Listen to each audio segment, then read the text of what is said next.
2022 a joué les tours. Après 2 ans de crise sanitaire, une renaissance pour la ville et ses habitants.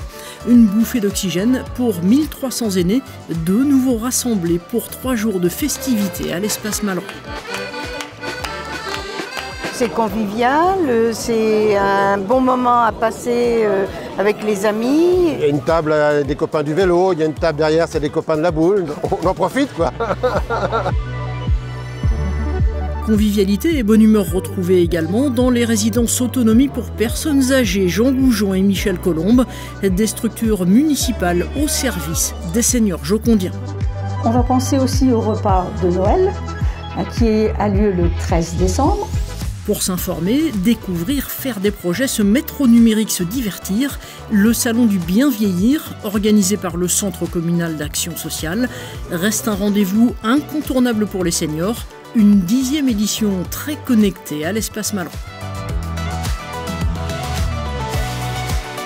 La médiathèque à domicile, c'est un nouveau service proposé aux jocondiens qui ne peuvent pas se déplacer. 1600 livres, revues, CD, DVD ont été livrés cette année. Là, on est dans quelque chose de plus noir, un polar. Un accès à la culture pour tous, dont ont bénéficié 40 habitants, une autre façon de rompre l'isolement.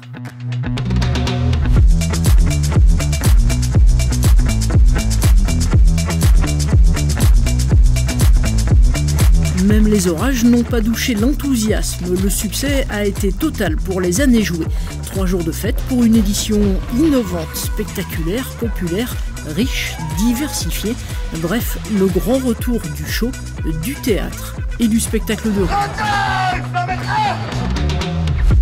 Du cinéma en plein air au cœur de l'été. Cette année encore, le drive-in a fait un carton. 2 soirées, plus de 200 véhicules chaque soir pour un rendez-vous familial, un public éclectique, une programmation tout public et des pop-corn, une recette ludique et gagnante. Ça fait très romantique et puis bon, bah voilà, c'est sympa. Il y a une très bonne ambiance, c'est très bien organisé. Et je pense qu'on va passer un très bon moment. Moi, je trouve ça quand même hyper atypique et franchement, par rapport à un cinéma classique, c'est encore mieux, quoi.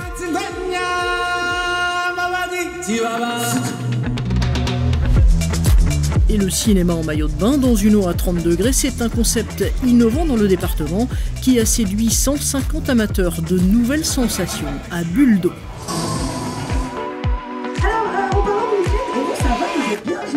Humour sur la scène, éclat de rire dans la salle pour blague à part, le premier festival d'humour de la métropole. Théâtre d'improvisation, jeunes talents, stand-up et tête d'affiche. Dans ce cabaret géant, des milliers de spectateurs ont ri aux éclats pendant 3 jours. Oui, l'accès à la culture à Joué-les-Tours n'est pas un vain mot et tout ce qui est proposé par la ville, évidemment, en témoigne chaque jour.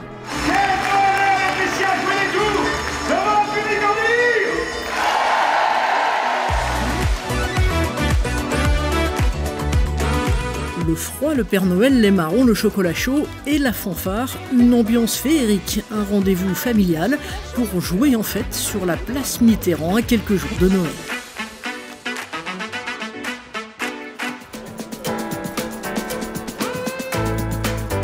Plus de 200 participants se sont retrouvés au château des Bretonnières, une soirée pour remercier les responsables d'associations pour leur engagement. Le secteur associatif jocondien, c'est 24 000 adhérents pour 300 associations, un tissu associatif qui fait battre le cœur de la ville. Le sport, partout, pour tous et gratuitement, les aires de fitness en plein air et les espaces accessibles aux amateurs se sont multipliés dans différents quartiers de la ville. Avec Michel Cravenot, conseiller délégué, nous avons déjà mis en place des aires de fitness au Morier, au lac des Bretonnières ou encore au complexe de la Gitonnière, mais aussi une piste de pump track à la Vallée-Violette et depuis quelques jours maintenant, un terrain 3-3 pour le basket ou encore une table de tech-ball. Le but, évidemment, de cet engagement est que chacun puisse, selon sa condition physique, s'entretenir. C'est aussi ça, le sport santé à Joué-les-Tours.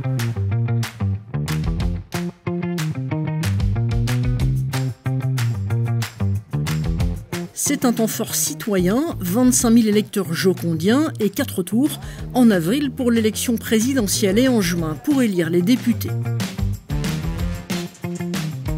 Les coulisses d'une élection, c'est une forte mobilisation des équipes municipales, une centaine d'agents pour gérer les procurations, équiper 29 bureaux de vote, installer puis démonter 84 isoloirs, une équipe au service de la citoyenneté.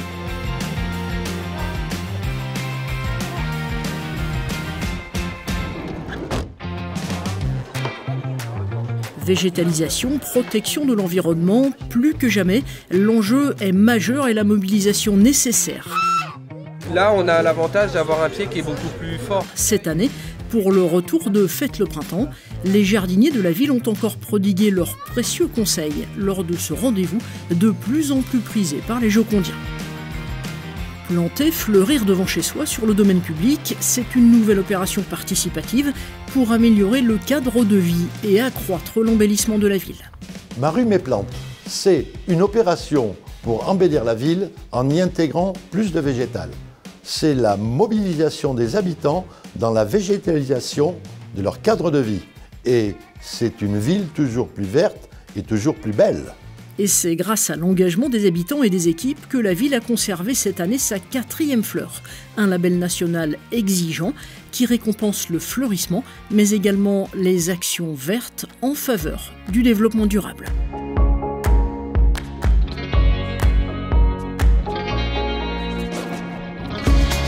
Sensibilisation, information pour une planète plus verte, des actions dans les écoles sont engagées avec la mise en place d'îlots de fraîcheur à Retières, une expérimentation qui en appelle d'autres. Ce projet de l'école Retières est un projet pilote qui a vocation à être développé sur l'ensemble des établissements de la ville de Joué-les-Tours. Le sujet de l'environnement reste une priorité pour notre politique éducative et sur l'ensemble de la ville de Joué-les-Tours.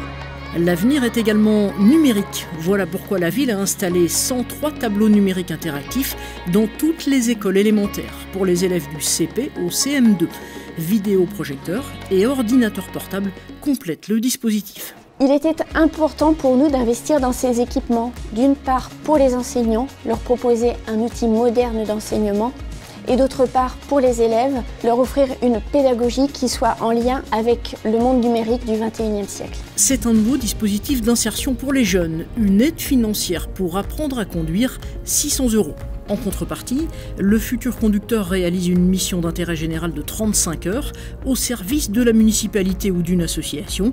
108 Jocondiens ont bénéficié de ce permis de réussir. Nous le savons, la mobilité est un frein majeur à la formation et à l'emploi, en particulier pour les jeunes. C'est pourquoi la ville a décidé de soutenir les jeunes Jocondiens dans leur parcours professionnel. Et pour cela, a créé un dispositif innovant, unique dans le département, le permis de réussir. C'est un engagement de campagne. Développer une politique ambitieuse pour la jeunesse jocondienne est et restera une de nos priorités. Ce projet-là m'a permis d'avoir mon permis, le permis de réussir, à aller travailler, à me déplacer, à aller faire mes courses, à faire plein de choses. Vraiment faire plein de choses. Après le vaste chantier du mail de la Jocondie, l'entretien et les aménagements de la voirie se sont poursuivis tout au long de l'année. Comme l'aménagement de plateaux et stationnement rue de la Tourmaline, 122 800 €, l'effacement de réseaux, rue du Sapin Vert, 100 000 €, rue Claude Bernard, les réseaux d'eau pluviale, d'eau usée et d'eau potable ont été aménagés pour un montant de 170 300 €. Le budget de la ville pour 2022 s'élève à 66 millions d'euros. Montant des investissements, 17 millions d'euros. Éducation et jeunesse, 15,2 millions d'euros. Pour les fonctions support, 17 millions. 5 millions ont été consacrés à la culture, 4 millions au sport, autant à la prévention sécurité. Et enfin, 2 millions pour la solidarité et 2 millions dédiés à la vie associative. En juillet dernier, la facture de la collectivité électrique a augmenté de 400%. 2023 s'annonce riche en défis. Dans un contexte incertain, nous devrons être tous résilients pour garantir l'équilibre financier de la collectivité. Nous continuerons d'investir dans les infrastructures sportives dans le cadre du plan pluriannuel d'investissement, mais aussi pour les jeunes jocondiens, avec le début des travaux du bâtiment jeune qui verra le jour dans le cadre du NPNRU. Cet équilibre financier ne passera pas par une augmentation d'impôts. Cet engagement, nous l'avons depuis 2014, nous le tenons et le tiendrons. Cette année encore, La ville se donne les moyens d'investir pour l'avenir, d'offrir l'éducation aux plus jeunes, la culture et le sport pour tous, l'insertion, bref, une ville à taille humaine au service de ses habitants.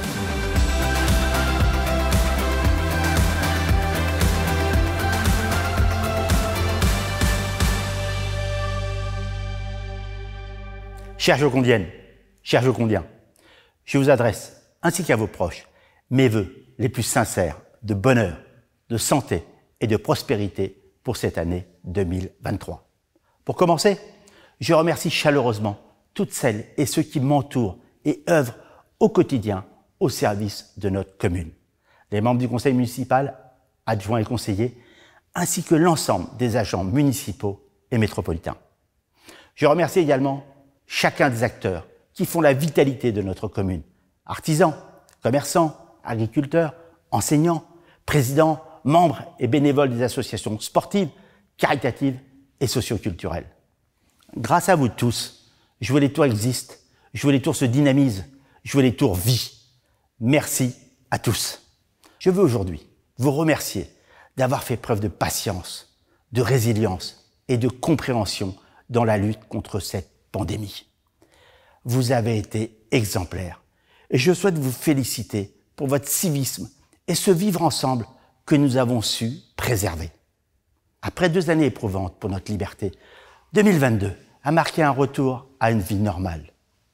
Bien des choses importantes ou plus discrètes se sont produites en 2022. Avec bien sûr le retour des années jouées et des manifestations associatives et sportives. Cela a été un réel plaisir de vous retrouver. Et pour moi, un maire privé du contact direct avec la population est un maire orphelin de sa mission de proximité et d'écoute. Plaisir aussi pour moi de retrouver pour la première fois de cette mandature les plénières de conseil de quartier dès ce mois de janvier. Une occasion nouvelle de retrouver ce lien qui nous unit. Ce lien qui nous permet de nous dire les choses avec franchise, sans filtre, et pour seule ligne directrice, le bien vivre à Jouer les Tours. C'est votre volonté, c'est mon ambition. Cette ambition, elle se traduit aussi avec le renouveau de la friche Michelin. Ce lieu emblématique de l'histoire industrielle de notre ville va renaître comme un beau symbole de la dynamique de Jouer les Tours en région Centre-Val-de-Loire. C'est l'ambition de créer au cœur de la métropole un nouveau poumon économique et démographique. Les derniers chiffres l'attestent. Jouer les Tours attire. Jouer les Tours voit sa population croître année après année. Suite aux derniers chiffres de l'INSEE, la population a encore augmenté pour passer la barre des 39 000 habitants. Sans présager de ce que 2023 nous réservera, je porte l'espoir qu'elle se déroule dans un esprit de concorde, de responsabilité et de sobriété heureuse. Et pour le conseil municipal, une grande année de mobilisation avec une feuille de route claire. Pas d'augmentation des taux de fiscalité et un maintien des investissements forts au service des Jocondiens. Nos projets en 2023 vont se structurer autour de 3 thèmes. Une ville dynamique, une ville solidaire, une ville proche de ses habitants. Ensemble, continuons de construire une ville de Jouer les Tours ambitieuse, ouverte et audacieuse. Belle et heureuse année 2023 à tous.